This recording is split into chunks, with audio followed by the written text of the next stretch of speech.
गोरखपुर नाम का एक गांव हुआ करता था।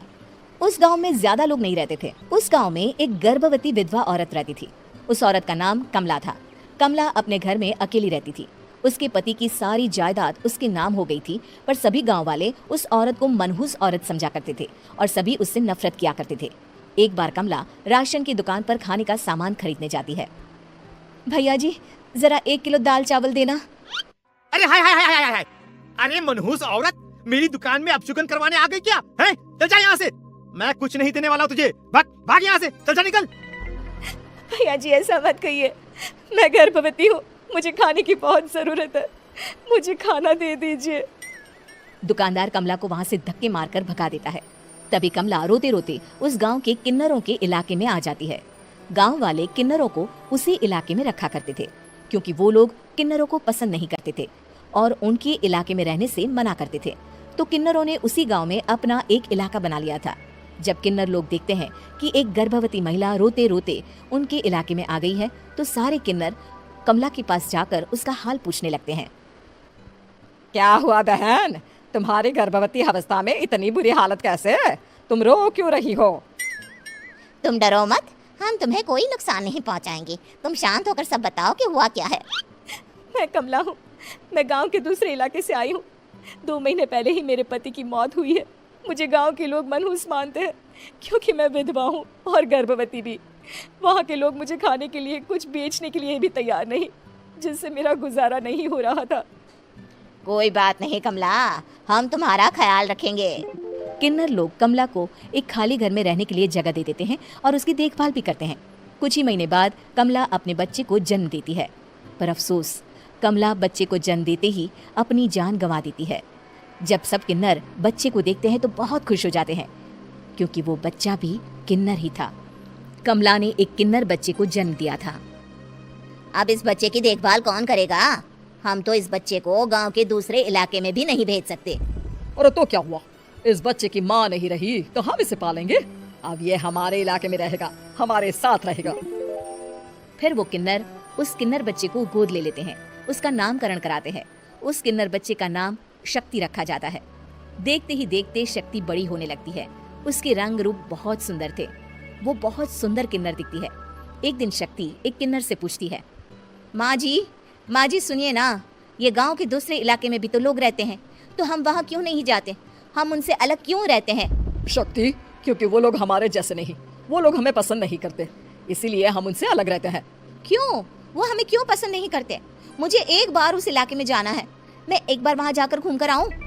शक्ति, खबरदार, जो तू उस इलाके में कभी भी गई तो अपनी जान नहीं गंवाना चाहती तो उस इलाके में कभी कदम भी नहीं रखेगी, समझी?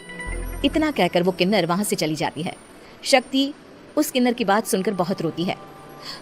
माँ जी ऐसा कैसे कह सकती है? उन्होंने इतनी सी बात के लिए मुझे इतना डांटा। अब तो मैं उस इलाके में जरूर जाऊंगी। फिर एक दिन शक्ति गांव के दूसरे इलाके में चुपके से जाती है। ये लोग तो हमारे जैसे ही इंसान हैं, तो ये हमसे नफरत क्यों करते हैं? जब शक्ति उस इलाके में पहुंचती है तो गांव के सारे आदमी उसके रूप से मोहित हो जाते हैं। वो लोग ये अंदाजा नहीं लगा पाते कि वो किन्नर है। शक्ति की सुंदरता देखकर सारे गांव वाले उसकी तारीफ करने लगते हैं। तभी गांव का चक्कर लगाने गांव के जमींदार का बेटा हर्ष वहां पहुंचता है। हर्ष भी दिखने में बहुत सुंदर होता है। जब हर्ष ने शक्ति को देखा तो वो भी उससे मोहित हो गया, और जब शक्ति की नजर हर्ष पर पड़ी तो वो हर्ष को देखकर मोहित हो गई। आपको पहले कभी इस गांव में देखा नहीं। इस गांव में आप नए हैं क्या? जी नहीं, वो मैं बस। तभी शक्ति बोलते बोलते रुक जाती है और मन में सोचने लगती है, अगर मैंने इनको बता दिया कि मैं दूसरे इलाके से आई हूँ तो वो समझ जाएंगे कि मैं किन्नर हूँ, इसलिए मुझे इनसे झूठ ही बोलना पड़ेगा। शक्ति हर्ष को कहती है, जी हाँ, मैं इस गांव में नई आई हूँ, यहाँ अकेली रहती हूँ। वैसे आप कौन है? आप भी इसी गांव में रहते हैं? जी हाँ, मैं इस गांव के जमींदार का बेटा हूँ। आपको किसी भी चीज की जरूरत पड़े तो आप मुझे बता देना, मुझे अच्छा लगेगा। ऐसे ही शक्ति और हर्ष एक दूसरे से रोज मिलने लगते। वो दोनों अपने प्यार का इजहार करने एक दूसरे से मिलने जाते हैं। तभी शक्ति का पीछा करते करते एक किन्नर वहां आ जाती है। शक्ति, मैं तुमसे बहुत प्यार करता हूँ। मैं तुमसे शादी करना चाहता हूँ। क्या तुम मुझसे शादी करोगी? हाँ हर्ष, मैं तुमसे शादी करूंगी, पर मैं तुमको अपने बारे में एक सच्चाई बताना चाहती हूँ जो मैंने तुमसे छुपा कर रखी है। तभी उनके बीच में ही वो किन्नर आ जाती है। शक्ति, तेरी हिम्मत कैसे हुई ऐसा करने की? वो किन्नर शक्ति को खींचकर गांव के जमींदार के पास ले जाती है। हर्ष भी वहां शक्ति को बचाने के लिए पहुंच जाता है। जमींदार शक्ति और हर्ष के प्यार के बारे में सुनकर गुस्से में आ जाता है और शक्ति को गांव के बाहर निकालने की सजा देता है। शक्ति ये बात सहन नहीं कर पाती और कुएं में कूदकर अपनी जान दे देती है। जमींदार हर्ष की शादी गांव की एक लड़की से करवा देता है, पर हर्ष इस शादी से खुश नहीं होता। शक्ति अपना बदला लेने के लिए मरने के बाद किन्नर चुड़ैल बन जाती है। अब मैं इन गाँव वालों को नहीं छोड़ूंगी, अब इनसे मैं अपने प्यार का बदला लूंगी। किन्नर चुड़ैल गांव वालों को परेशान करना शुरू कर देती है। एक बार वो रात को गांव के खेतों में पहुंच जाती है और वहां आग लगा देती है। सारी फसल जल के राख हो जाती है। जब एक आदमी रात को उठकर देखता है कि खेत में आग लग गई है तो वो वहां पहुंच जाता है।